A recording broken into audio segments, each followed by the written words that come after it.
Bonjour et bienvenue sur la plateforme de soutien scolaire jerevise.fr. Aujourd'hui, dans cette leçon, nous allons voir les diverses façons d'écrire un nombre. Dans cette leçon, nous allons voir trois choses. Tout d'abord, nous allons voir qu'il est possible d'écrire un nombre avec des chiffres. Ensuite, qu'il est possible d'écrire un nombre avec des calculs et des opérations.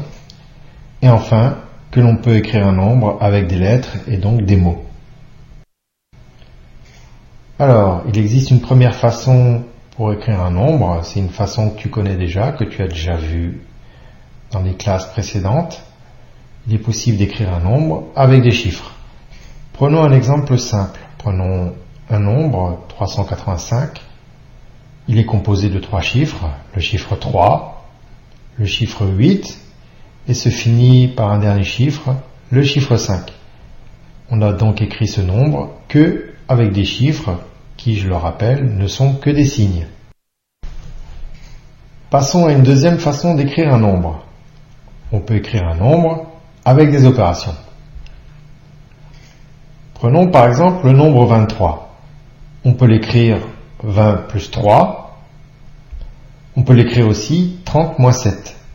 On aurait pu choisir d'autres calculs, d'autres opérations pour obtenir ce nombre. Passons à la dernière façon pour écrire un nombre. On peut écrire un nombre avec des lettres. Ce qui veut dire aussi, on peut écrire un nombre avec des mots.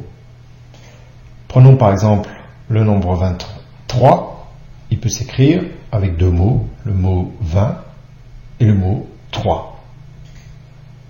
Alors, pour écrire un nombre, il faut connaître un certain nombre de mots. Je te mets la liste ici. Il faudra apprendre tous ces mots par cœur.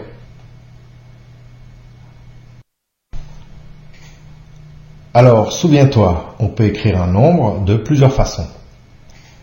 Tout d'abord, on peut l'écrire avec des chiffres. Par exemple ici, le chiffre 2 et le chiffre 3.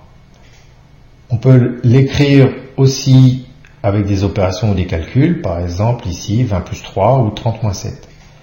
Et enfin, on peut écrire un nombre avec des lettres, et donc avec des mots, par exemple avec les mots 20 et les mots 3